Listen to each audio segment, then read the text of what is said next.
Hello friends, welcome back to my channel Soumita Koyal. তো আশা করি তোমরা সবাই খুব ভালো আছো, আমিও খুব ভালো আছি। তো আজকে আবার নতুন একটা ভিডিও নিয়ে চলে এসেছি, তোমরা দেখতে থাকো। এটা একটা পুরনো ভিডিও, অনেক দিন ধরে ক্লিপগুলো ফোনে পড়েছিল, তো ভাবলাম পোস্ট করেই দিই। এমনি এমনি আর ডিলিট করে লাভ নেই, স্মৃতি থেকে যাক। তো যাই হোক, পোস্ট করার জন্যই শ্যুট করেছিলাম, তো সেটা আর হয়ে ওঠেনি, তো এখনই করছি। তো আমরা এখানে নামখানায় পৌঁছে গেছি, আমি, ভাই এবং চিনি। আর এখানে দিদি রান্না করছে আর তার মেয়ে তাকে হেল্প করছে। আর আমরা উপর থেকে দেখছি, দেখতে দেখতে দেখলাম পুরো জলটা একদম মাছ ভাজার মধ্যে ফেলে দিল এখানে। তো আর এখানে মা তার মেয়েকে বকছে, কাজটা ভুলভাল করে ফেলেছে, তার জন্যে কিছু করার নেই। ওরকম একটু আমাদের সবার জীবনে হয়েই থাকে, তাই না?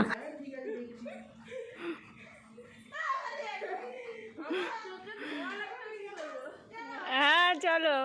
তো আমি চলে এসেছি নিচে, আর উপরে ওই দুজন কয়েদির মতো জানলা দিয়ে মুখ বাড়িয়ে আমাদের সাথে গল্প করছে। আমি এখানে দিদির কাছে বসে আছি, এখনও পর্যন্ত ড্রেস কিছুই ছাড়িনি, ফ্রেশও হয়নি, জাস্ট বসে রোদ পোয়াচ্ছি। এটা শীতকাল ছিল, তাই জন্যে রোদ পোয়াতে বেশ ভালোই লাগছে। ফোকাস হচ্ছে না, ফোকাস না না, তাকে ধরেই তো ভিডিও হচ্ছে গাইস। এই যে মুড়ির ঠোঙা সবার হাতে গাইস। আর এইটা হচ্ছে হাতানিয়া দোয়ানিয়া নদী গাইজ। তার উপরে এই যে ব্রিজ, আর এই যে আরেকজন সদস্য মুড়ি খাচ্ছে। দিদি আমাদেরকে মুড়ি খাওয়াচ্ছে শুধু, আর এত ভালো ভালো খাবার নামখানাতে পাওয়া যায়, তো সেসব খাওয়াচ্ছে না। তাহলে ভাবতে হবে গাইজ এখানে আর দুবার আসতে হবে কিনা। তো এখানে খাচ্ছিলাম মুড়ি মাখা, বেশ ভালোই লাগছিল।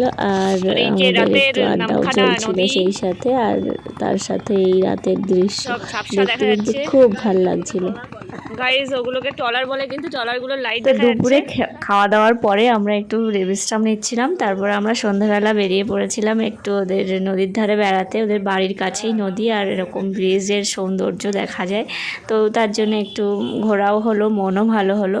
তো তারপর শেষে আমরা চলে এসেছি চপের দোকানে। আর এখানে দেখো কত দিনের পুরনো তেল, মনে হচ্ছে এটা একদম কালো হয়ে গেছে। আর এতেই কিন্তু চপগুলো বেশি বেশি টেস্টি হয়। তো যাই হোক, এখানে এক প্রস্থ দেখছো ঝাঁঝরিতে মানে ভাজা হয়ে রয়েছে।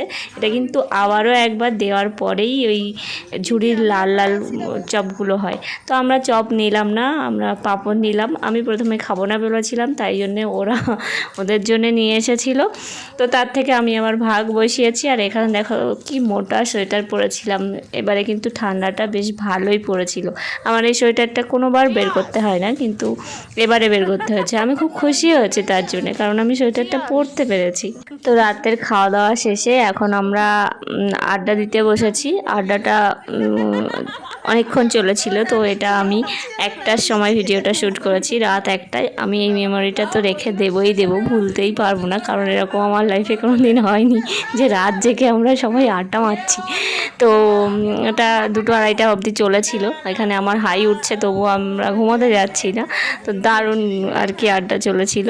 তো যাই হোক, এখন প্রায় 11টা বাজতে চলেছে, আর আমি এখানে ভিডিওটা শ্যুট করা শুরু করেছি। আর এখানে তরকারি কাটা চলছে, আর ওপাশে খাওয়া দাওয়া চলছে, সকালের খাওয়া দাওয়া। তো আমাদের সকালের মেনুতে ছিল লুচি আর সাদা আলুর তরকারি। আর আজকে দুপুরের মেনু হবে এখানে চিকেন। আমাদের তিতলির জন্মদিন উপলক্ষে সে তার বন্ধুদেরকে খাওয়াতে পারিনি, তো তার জন্যে আজকে আমরা যেহেতু এসেছি, তো সেই দিনেই প্রোগ্রামটা রাখা হয়েছে। আর এদিকে দিদিকে হচ্ছে আলু ভাজা, আর এখানে আছে জল ঢালা ভাত। তো এটা এখন এই আলু ভাজাটা হলে তারপরে খাবো। আর ওদিকে কিন্তু খেয়ে দিয়ে আমাদের রান্নাবান্নাও শুরু হয়ে গেছে। এখানে জামাইবাবু মাংস রান্না করছে। জামাইবাবু মাংসটা খুব ভালো রান্না করে, তাই তার দায়িত্বেই দেওয়া হয়েছে। এই দেখো পুরো এক কড়াই কাঠের জালে মাংস রান্না, উফ যা টেস্ট হয়েছিল। আর এখানে ভাই করছে টেস্ট, আমরাও সবাই টেস্ট করছিলাম। আর ওপাশে সব তিতলির বন্ধুবান্ধবরা আসা শুরু করে দিয়েছে, তো ওরা ওপাশে বসে গল্প করছে। তো তিতলি তারপর ওদেরকে ডেকে ওপরে নিয়ে গেল, আর আমি এখানে রৌদ্রের মধ্যে তদারকি করছি। তো এখন যাব আমি চান করতে, তারপরে এসে খাওয়া দাওয়া শুরু হবে। তো এখানে দেখো চান করে উঠে আমি দোতলা থেকে দেখলাম ওখানে সবাই খেতে বসে গিয়েছে। আর দিদি দিদি পরিবেশন করছে পুরো মাঝখানে বসে, আর একটা হচ্ছে তেঁতুলের একটা বান্ধবী। তো ও আর কি আমাদের সাথেই খাবে, ও একটু আমাদেরকে হেল্প করছিল। তো এখানে আমরা আবার ভাত নিচে নিয়ে যাচ্ছি, ভাতে একটুখানি কম পড়েছিল তার জন্যে। দিদির বাড়িতে আমি এর আগেও এসেছি, কিন্তু সেটা কয়েক ঘন্টার জন্যে, যখন আমি মাসির বাড়ি যেতাম তখন ওখানে যেতাম। কিন্তু এবারে দিদির বাড়ি পুরো পাকাপাকিভাবে থাকার জন্যই গিয়েছিলাম। তো থেকেওছি, বেশ ভালোও লেগেছে আর ভীষণ মজাও হয়েছে। তো আজকে আমাদের এই খাওয়া দাওয়ার পরে একটু বাইরে ঘুরতে বেরোনোর প্ল্যান আছে। খাওয়া দাওয়া হলে তারপরে একটু বিশ্রাম নিয়ে তারপরে আমরা বেরোবো। কোথায় যাব তো একটু পরেই তোমরা দেখতে পাবে। তো যাই হোক, এদিকে আমাদের রিকির কাণ্ড দেখো, সে কিন্তু তার পিঠের কম্বলটা নিয়েই সারা ঘরদোর ঘুরে বেড়াচ্ছে এবং সবাইকে দেখে দেখে বেড়াচ্ছে। তো চলো এবার রেডি হয়ে বেরোনো যাক, আর তোমাদেরকেও নিয়ে যাব। তো এই যে দেখো চলে এসেছি একদম বকখালিতে। হ্যাঁ, আমরা বকখালি এসেছি, নামখানা থেকে বকখালির দূরত্ব অনেকটাই কম। তো এখানেই এলাম কয়েক ঘন্টার জন্যে। তো এই দেখো বাজার দোকান সব একদম পুরো লোকে লোকারণ্য, ভালোই লোক আছে দেখছি, আর ওয়েদারটাও খুব ভালো ছিল। তো এখানে দেখো সবাই মোটা মোটা সোয়েটার পরে চলে এসেছি। শীত কিন্তু ভালোই ছিল যেদিন আমরা গিয়েছিলাম। আমি বহু বছর আগে বকখালিতে এসেছিলাম, তখনকার বকখালি আর এখনকার বকখালি আকাশ পাতাল তফাৎ, সব কিছুই উন্নত হচ্ছে। তো এখানেও তো পর্যটন শিল্পের জন্য উন্নত হতেই হবে। তো একটাই আফসোস যে সমুদ্র আগে অনেকটাই কাছে ছিল, এখন দূরে চলে গেছে। এটা আমি গঙ্গাসাগরেও লক্ষ্য করেছি যে সমুদ্র এখন আর আগের মতো অতটা কাছে নেই। তো প্রকৃতির নিয়মে হয়তো আমাদের কারণেই এরকম হচ্ছে। যাই হোক, আমরা তো বেড়াতে এসেছি যখন, খেতে তো কিছু হবে। তো আমরা এখানে প্রথমে চলে এসেছি সুইট কর্ন মাখা খেতে। তো দুর্দান্ত লেগেছিল, আমার তো খুব ভালো লেগেছিল। আমি এটা প্রথমবার ট্রাই করলাম, তো বেশ ভালো। আর তারপরে আরও কি কি করছি, কি কি খাচ্ছি, কোথায় যাচ্ছি, সবটাই তোমরা দেখতে থাকো, আশা করি ভালো লাগবে।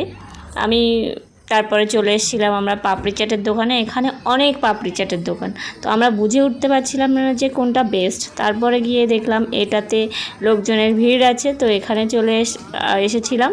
তারপরে আমরা এই যে লাইন দিয়ে দাঁড়িয়ে আছি দেখো। প্রথমে আমরা 1 প্লেট অর্ডার দিয়েছি, তারপরে যদি আমাদের ভালো লাগে টেস্ট করে তারপরে গিয়ে আমরা আরও অর্ডার দেব। আমাদের টিমের সবথেকে ভালো টেস্টার হচ্ছে আমার ভাই। তো সে যদি কোনো কিছুতে ভালো রিপোর্ট দেয় তো সেটা সত্যিই ভালো হতে বাধ্য। তো যাই হোক, এখানে আমরা সবাই মিলে টেস্ট করছি, কিন্তু খুব একটা বেশি ভালো লাগেনি।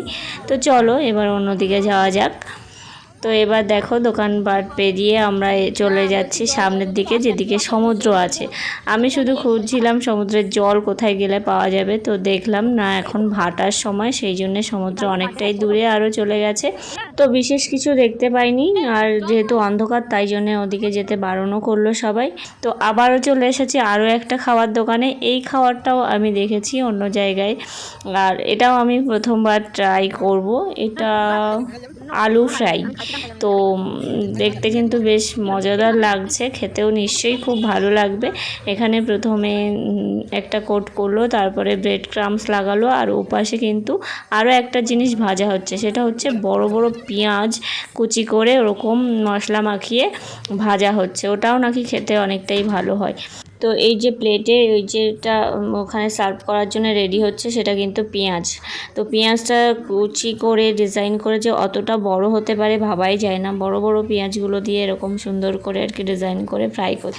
যাই হোক, আমাদের খাবার কিন্তু আমাদের হাতে চলে এসেছে। আলু ফ্রাইয়ের উপরে সস আর মেয়োনিজ দিয়ে দিয়েছে। এবারে আমাদেরকে ট্রাই করতে হবে। তো এখানে আমাদের ভাইয়ের হাতে তুলে দেওয়া হয়েছে, আর ভাই প্রথমে ট্রাই করবে। আরও যেগুলো অর্ডার দেওয়া হয়েছে সেগুলো ভাজা চলতে থাকুক, এখান থেকে আমরা শেয়ার করতে থাকি। ভাইদেরকে যেটা দেওয়া হয়েছিল সেটা একটু ফ্রাই কম ছিল, কিন্তু টেস্ট ভালোই ছিল। কিন্তু আমরা ওদেরকে বললাম যে এটা আরও একটু মোচমোচে হলে ভালো হয়। তো তারপরে কিন্তু আবার আমাদের আরও যেগুলো অর্ডার দেওয়া ছিল সেগুলোতে ভালো করে ভাজা করে দিয়েছিল। তো এরপরে দেখো চলে এসেছি কোথায়, মাছ ভাজার স্টলে। দেখো কত রকমের মাছ রাখা আছে, অক্টোপাস থেকে শুরু করে বিভিন্ন রকমের মাছ এবং কাঁকড়া রাখা আছে। তো এখানে তো দেখেই কেমন গন্ধ শুকে তো আমার কেমন একটা হচ্ছিল। তো তারপরে ভাবলাম যে একটু ট্রাই করেই দেখা যাক। এত গন্ধ সত্ত্বেও কিন্তু আমরা ট্রাই করেছিলাম। এখানে আমরা লোটে মাছ ফ্রাই নিয়েছিলাম, তো সেটাই এখানে কোটা বাছার কিছু মুহূর্ত তোলা রইল। আর এই যে আরও একটা দোকানে আমরা চলে এসেছিলাম, এখানে চিনি আর আমি দেখছিলাম কি কি ধরনের মাছ পাওয়া যাচ্ছে দোকানে। মাছ ওটা নাকি? আর এটা এটা মনে হয় সেই চুনা ফিশ না কি বলে তাই মনে হয়। এটা ভেটকি মাছ তো? বক মাছ, এটা ভেটকি মাছ, এটা পমফ্রেট, এটা ইলিশ, এটা আমুদের চিংড়ি। তো আজকে বকখালিতে এসে প্রচুর কিছু নতুন নতুন জিনিস ট্রাই করলাম, খুব ভালো লাগলো। এবারে আমাদেরকে বাড়ির দিকে হাঁটা লাগাতে হবে। আর এখানে দেখো আই লাভ বকখালি বলে লেখা আছে, সুন্দর ফটো টোটো তোলা যেত, কিন্তু আলোটা খুবই কম, সেই জন্য আর কি ট্রাই করিনি। তো এবারে আমরা হাঁটা লাগিয়েছি বাড়ির পথে। তো তার আগে কিছু টুকটাক জিনিসপত্র কিনতে হবে, সেই জিনিসগুলো আর কি দেখতে এসেছি দোকানে কিছু। তো আমি সবার আগে খুঁজছিলাম ফ্রিজ ম্যাগনেট, যেটা আমার কালেকশন করার খুব ইচ্ছা, যেখানেই যাই সেখানেই খুঁজতে থাকি। তো এখানে আর কি খুঁজে পেয়েওছি, তোমাদেরকে দেখাচ্ছি সবার শেষে। আরও কী কী কিনেছি সেটাও দেখাবো। তো যাই হোক, আমরা বাড়ি ফিরে এসেছি আর এখানে এসে বসেছে আবারও আড্ডা। এখানে বাপ মেয়েতে লেগেছে কথা কাটাকাটি, যেটা আমাদের বাড়িতেও হয়ে থাকে। তো চলো দেখা যাক আগে কি হচ্ছে।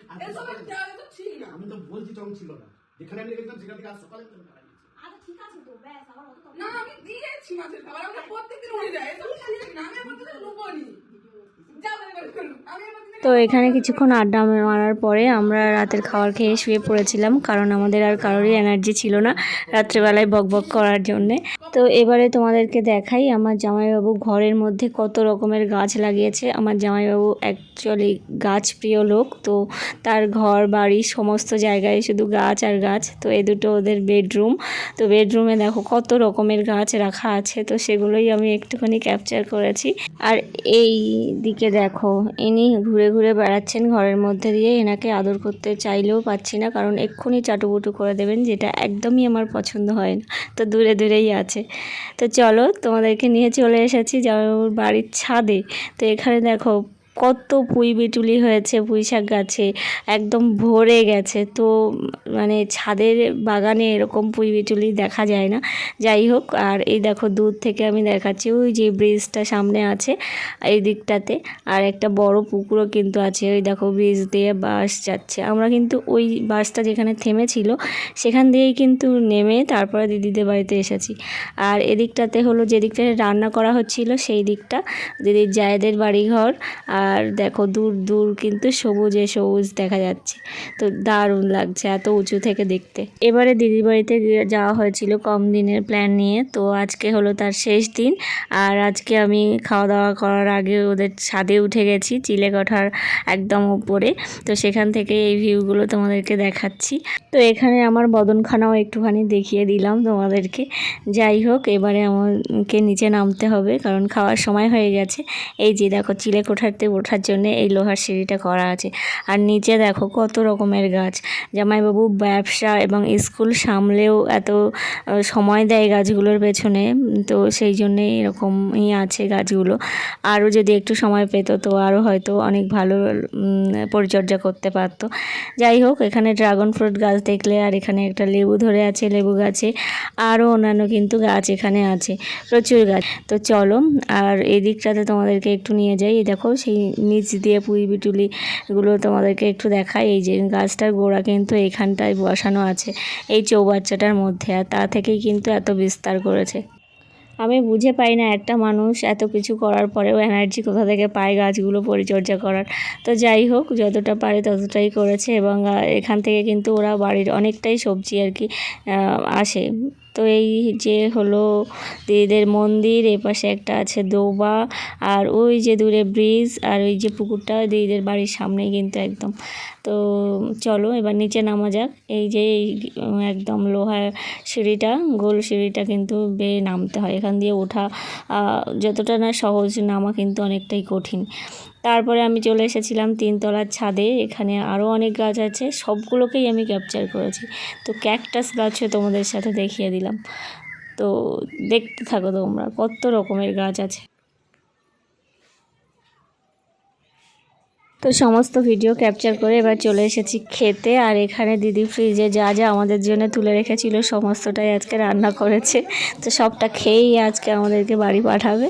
তো এখানে অনেকগুলো মেনু হয়েছিল, এখন যদিও অতটা আমার মনে নেই, যাই হোক। তো সবগুলো টেস্ট খুব ভালোই ছিল। আর এই যে আমরা খেয়ে দিয়ে নিয়ে এবারে আমরা মাসির বাড়িতে যাব দেখা করতে, তারপরে কিন্তু আমরা বাড়ির পথে রওনা দেব। তো তোমাদের সাথে দেখা হচ্ছে মাসির বাড়িতে গিয়ে। তো এই যে আমরা ড্রেস করে একদম রেডি হয়ে চলে এসেছি মাসির বাড়িতে। আর এখানে একটুখানি আড্ডা হচ্ছে সবাই মিলে, অনেক দিন পরে আমার মাসিদেরকে দেখছি। তো খুব ভালো লেগেছিল সবার সাথে দেখা করে। তো আজকে আবার এই ভিডিও এডিটিংয়ের মাধ্যমে আবারও দেখে আবারও মনটা ভালো হয়ে গেল। তো আমরা সেদিন 5:30টার ট্রেনটা ধরবো বলে একটু তাড়াহুড়োতে ছিলাম, খুব বেশিক্ষণ ওখানে সময় দিতে পারিনি। যাই হোক, এই দেখো আমরা এখন ব্রিজের উপর দিয়ে যাচ্ছি টোটোতে করে। দিদিরা আমাদেরকে এগিয়ে দিতে যাচ্ছে, দিদি আর তেতলি। তো তেতলির একটু মনটা খারাপ, আমরা চলে যাচ্ছি। তো কিছু তো করার নেই, আবারও আমরা পরে আসবো আর ও যাবে আমাদের সাথে দেখা করতে। যাই হোক, এই দেখো আমি যে জিনিসগুলো কিনেছিলাম সেগুলো তোমাদের সাথে একটু দেখাচ্ছি। এই যে ফ্রিজ ম্যাগনেট, আমার বাড়িতে ফ্রিজ নেই তো আমি এগুলো আলমারির গায়ে চিপকে রাখি। আর এই যে একটা মাটির কানের, আর এটা হলো শাঁকের কানের। তো এগুলোই আমাকে গিফট করা হয়েছিল দিদি এবং চিনির তরফ থেকে। আর সেদিন আমরা মামার বাড়িতে পৌঁছেছিলাম প্রায় রাত 11:30টার দিকে, অনেক ট্রেন লেট করে এসেছিল। যাই হোক, এখানে ভাই এসেই কেক বের করে ফেলেছে। ভাই ক্রিসমাস উপলক্ষে কিনেছিল কেকটা, এবং তার আগেই যেহেতু আমার জন্মদিন ছিল তো আমাকে দিয়েই কাটানো হলো। তো চলো, কেকটা কিন্তু খেতে এবং দেখতে দুটোই দুর্দান্ত ছিল। তো এরই মাধ্যমে ভিডিওটা শেষ করছি। তোমরা সবাই খুব ভালো থেকো, দেখা হচ্ছে নতুন কোনো ব্লগে। ততদিন টাটা। আর এখানে আমরা কেকটা কাটিংয়ের সময় একটুখানি আড্ডা মারছিলাম, তো তারই কিছু মুহূর্ত এখানে রেখে দিলাম। সৌমিতা দিদি, হ্যাঁ মুনু দিদি, জয় জগন্নাথ। লোকে ভাববে এত লোক কেক একসাথে কেটে দিল। কাট কেটেছে একে সিনে এই হেভি খেতে ভাই, দিস ইজ রেড ভেলভেট। এই হেভি খেতে